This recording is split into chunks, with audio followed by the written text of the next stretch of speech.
Morning student. आज हम Indian river के बारे में, जो पूरा इंडियन रिवर का एक सिस्टम है, तीनों नदी तंत्र जो उत्तर भारत के हैं उनके बारे में हम समझेंगे इस वीडियो के अंतर्गत। तो इससे पहले मैं आप लोगों को इंडिया का इंट्रोडक्शन जो है वो करवा चुका हूं।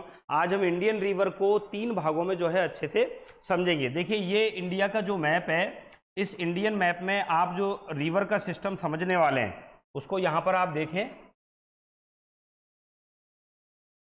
ये देखिए, कर्क रेखा जो है, यहाँ कर्क रेखा भारत को 2 भागों में विभाजित करती है, जिसे हम 23.5 डिग्री उत्तरी अक्षांश भी कहते हैं। ये 2 भागों में इसे विभाजित करती है, उष्णकटिबंध और शीतोष्ण कटिबंध। ये जो ऊपर हिस्सा है आप उत्तर का देख रहे हैं, वो शीतोष्ण कटिबंध है और ये उष्ण कटिबंध है। यहां अगर नदियों का विभाजन अगर हम देखें तो उत्तर भारत के 3 प्रमुख नदी तंत्र हैं, उन्हीं को हम अभी डिटेल में समझेंगे। पहला नदी तंत्र है गंगा नदी तंत्र, जिसको देखिए गंगा नदी तंत्र यहाँ गंगोत्री से निकल करके और ये बंगाल की खाड़ी में, ये बांग्लादेश और ये बंगाल की खाड़ी में यहाँ पर ये नदी गिरती है, गंगा नदी।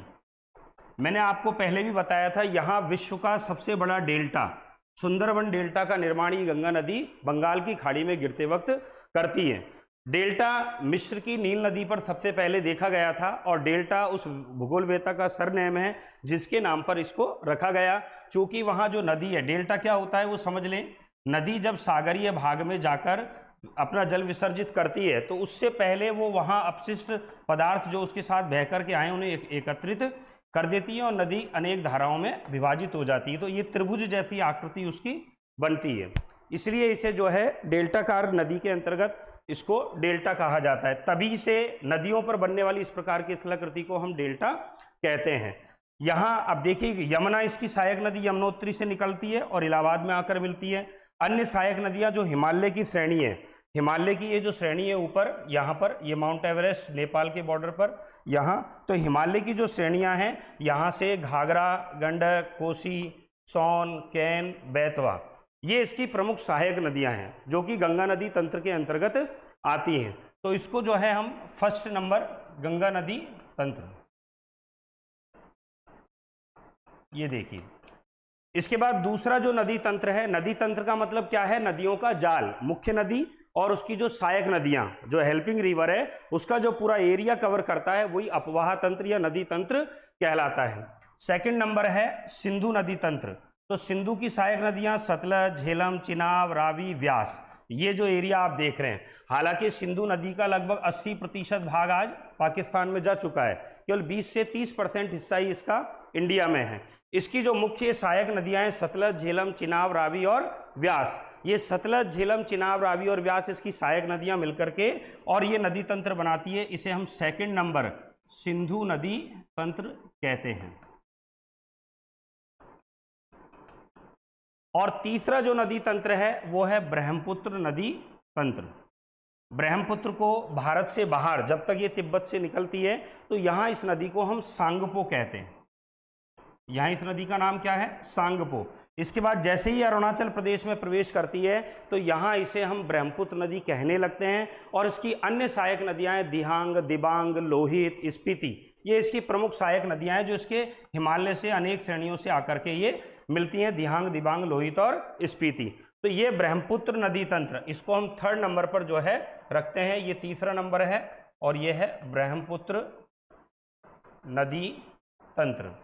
इस तरीके से उत्तर भारत के ये 3 नदी तंत्र हैं जिनको मुख्य रूप से हम यहाँ पर समझ पा रहे हैं। इन तीनों नदी तंत्रों के अलावा जो दक्षिण भारत में नदियाँ हैं, दामोदर नदी, महानदी, गोदावरी, कृष्णा और कावेरी, ये सभी बंगाल की खाड़ी में अपना जल विसर्जित करती हैं। केवल अपवाद के रूप में अगर हम माने तो 2 नदियां हैं, नर्मदा और ताप्ती। ये नर्मदा और ये ताप्ती जो कहाँ अपना जल विसर्जित करती हैं? अरब सागर में।